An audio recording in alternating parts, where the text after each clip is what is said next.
surprised me with acceptance I never expected. My sister and I found a strange balance, half rivalry, half solidarity. She taught me makeup properly. I learned how to dress without shaking, how to walk without overthinking, how to talk without imitating her, how to be my own woman. And as days turned into weeks, the reflection in the mirror started looking less like her twin and more like someone entirely new. Someone I actually recognized. Someone I liked.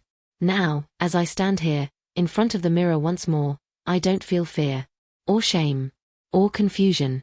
I feel whole, complete, authentic. Maybe I stole my sister's clothes that day, but what I really stole was a chance to discover myself. And I'm never giving that back. Because for the first time in my life, I'm finally living as the person I was always meant to be.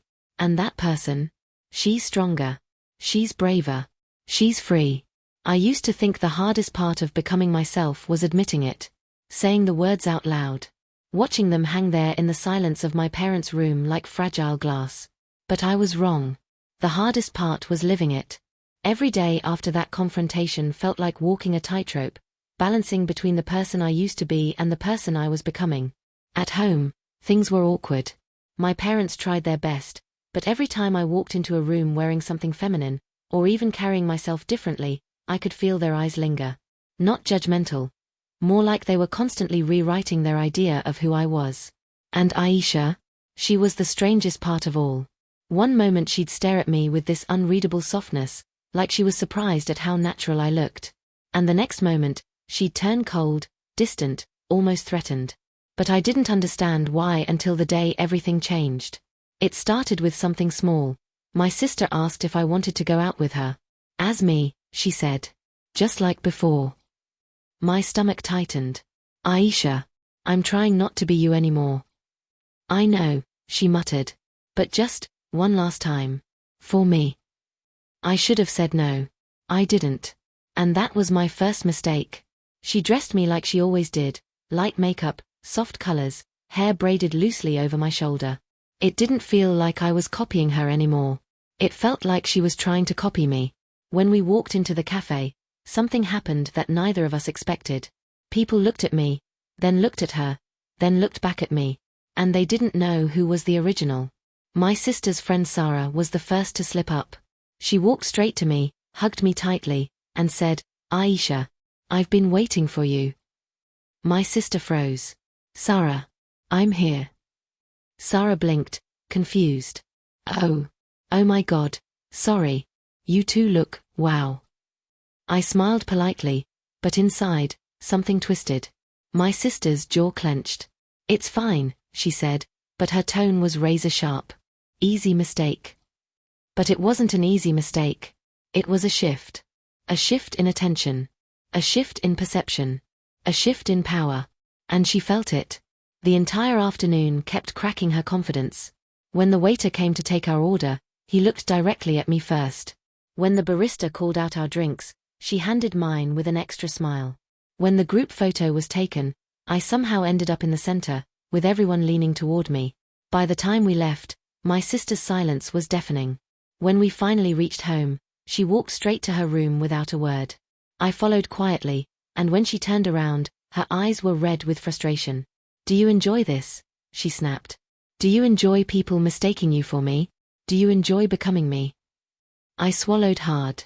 Aisha, I didn't ask for that. It just happened. She laughed bitterly. Yeah, it just happened.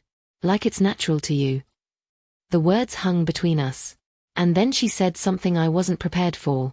I spent years building who I am, and you just walk into it like you were made for it. That hurt. Not because she was wrong, but because a part of me knew she was right.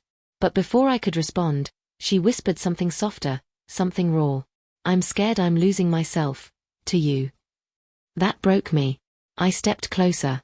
Aisha, I'm not replacing you. I'm not trying to be you. I'm trying to be someone I didn't know I could be.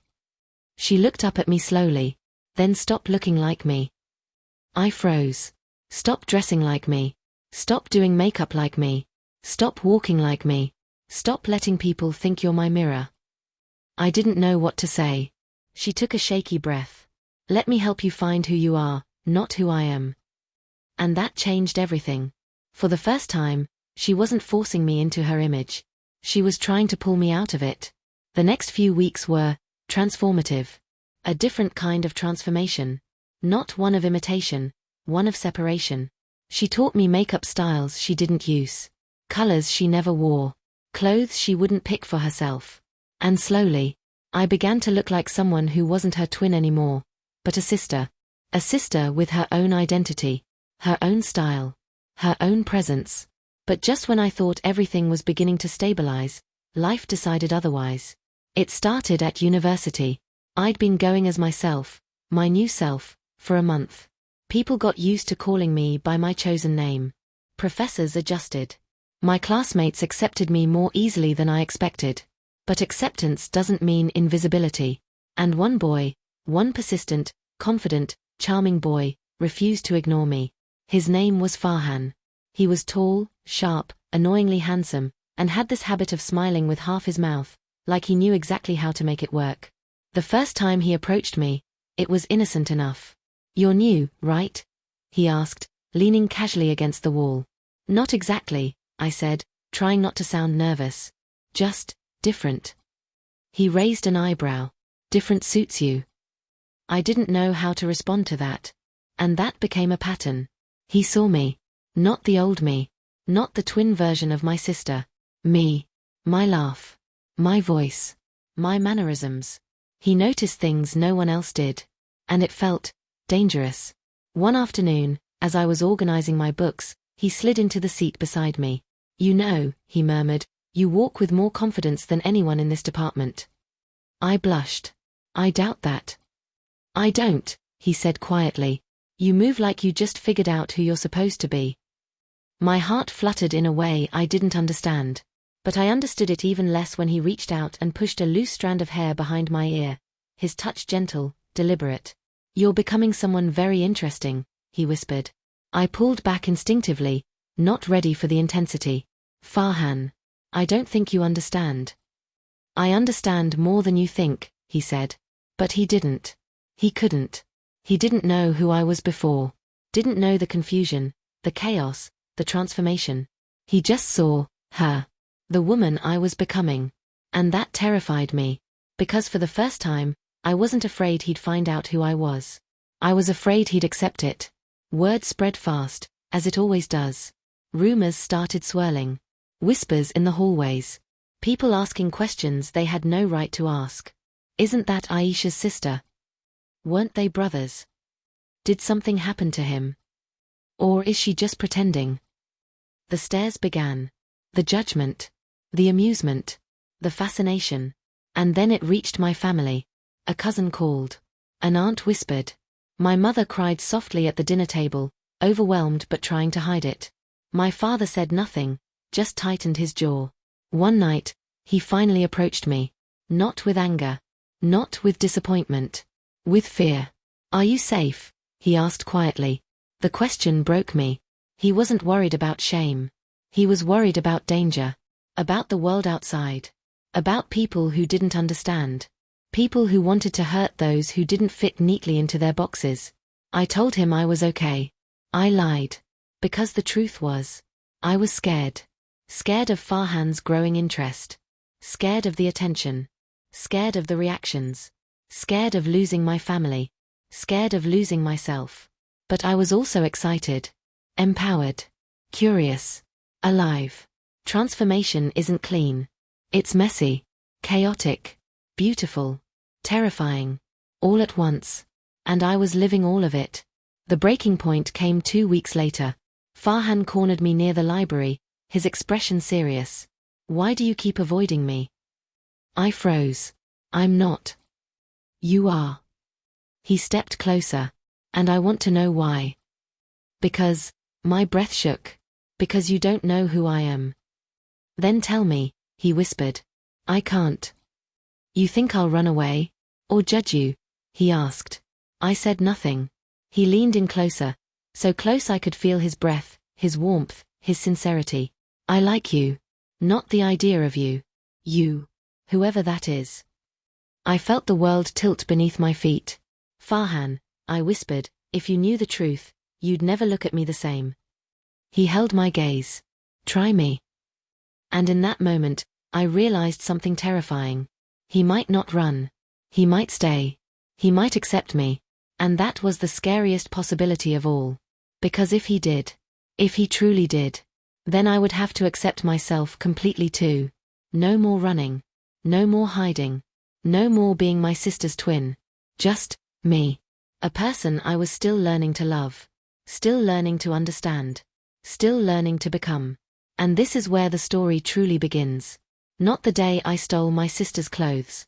Not the day I became her twin. Not the day my family found out. This moment. Right now. Standing between fear and myself. And choosing myself. No matter what comes next. I always thought the scariest thing in the world was being seen. Truly seen. Not the version of me that I used to show people. Not the quiet, careful, edited identity I carried for years. And definitely not the accidental reflection of my sister I had slipped into.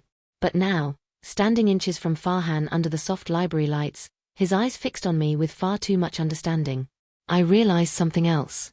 The scariest thing isn't being seen. It's being accepted. Because acceptance leaves you with no shield. No excuses. No illusions to hide behind. Farhan didn't look confused. Or hesitant. Or judgmental. He looked patient. Patient enough to wait for the moment I finally gathered the courage to speak. But my throat tightened. My heart pounded so hard I thought it might break out of my chest. The truth pressed against my lips like a confession I wasn't ready to release. Farhan, I whispered, I'm not who you think I am. He didn't step back. I know, he said softly. My breath caught. You know. I know you're hiding something. I know you're scared. I know you're still figuring out who you are. He paused before adding, and I know none of that changes the way I see you. His voice was calm, but mine wasn't. You might change your mind, I murmured. Then give me the chance. He said it so simply, so honestly, like it wasn't a risk for him at all. But it was a risk for me. A big one. I stepped back, forcing a shaky smile. Not here. Not now. Farhan didn't push. He nodded once, slow and understanding. Whenever you're ready. And that small kindness, one I didn't expect, broke something loose inside me. Something that had been locked up for so long it didn't know how to move. I walked away before he could see the tears beginning to form. But I didn't go home. My feet carried me somewhere else. My sister's room. Her door was half open, a sliver of warm light spilling into the hallway. I pushed it lightly and stepped inside. Aisha was sitting on her bed, scrolling through her phone, kicking her legs lazily back and forth like she used to do when we were kids. She looked up immediately and frowned. What happened to you? I blinked. What do you mean? Your makeup's smudged, she said bluntly. And you look like you just saw a ghost or had a panic attack. Which one was it? I didn't answer. She sighed, tossed her phone aside, and patted the bed beside her. Sit. Saturday. She studied my face like she was reading my thoughts. Is it someone at university? I swallowed. It's about Farhan. Her eyebrows shot up. Oh. Tall, attractive Farhan. I glared. Stop. What? I'm just saying what everyone else is thinking. He likes me, I whispered. Her eyes widened slightly. And you don't like him? That's not the problem. She tilted her head. Then what is? I hesitated before saying it. He doesn't know who I used to be. Aisha's expression softened. Does he need to know right now? Yes, I whispered. Why? Because he likes someone who doesn't exist, or someone who's still brand new. Aisha exhaled deeply, leaning back on her hands. You know, I used to be scared people wouldn't like me for who I really was. And sometimes, they didn't. But the ones who mattered, they stayed. No matter what they learned. I stared at her. She rarely shared things like this. Not about insecurity. Not about vulnerability. But what if he's not one of those people? I asked quietly. Then he won't matter. She nudged my shoulder. But you need to let someone like you for you. The real you. Not me. Not your reflection. You. Her words settled into me like warm water filling a cold cup. I didn't realize until then how much I needed to hear them. She continued softly, "You're not trapped as my twin anymore. Maybe. You're scared to be yourself because it's new. But you're allowed to choose who you become." My eyes burned. "Come here," she said. And she pulled me into a hug, a tight, grounding, older sister hug that reminded me we were still siblings no matter how blurry the lines had become. When we pulled apart, she grabbed my chin gently. "Now, let's fix your face before you start crying all over your clothes." I laughed, a small, shaky laugh, and she smiled. As she carefully wiped away my smudged eyeliner, she murmured, "He won't run, you know." "How do you know?" "Because the way he looks at you," she smirked. "No boy looks at someone like that if they're planning on leaving." My cheeks warmed. "Shut up. Make me." We both laughed quietly. For a moment, it felt like the chaos had finally stilled. But life doesn't work that way. The next morning, everything exploded. It started with a message. Not from Farhan. Not from my parents. Not from a friend. From a random number. A single photo. Me. Dressed in soft pastels. Hair curled. Walking across campus. Laughing with Farhan. And below it, "Is this you?" My stomach twisted. Before I could process it, another message arrived. From another number. And another. And another. All photos. All me. Some from far away. Some close up. All unmistakable. Then came the whispers online. Posts. Comments. Screenshots. Comparisons of me and Aisha. People debating who was real. Who was fake. Who was the brother. Who was the sister. Someone even dug up an old photo of me from months ago, before everything changed. My dead name appeared. Over and over. Like a stain someone kept scrubbing deeper into the surface. By noon, it reached my family. By evening, it reached extended relatives. By night, it reached Farhan. My phone buzzed relentlessly. Finally, one message made my heart stop. "Farhan, can we talk? Tonight?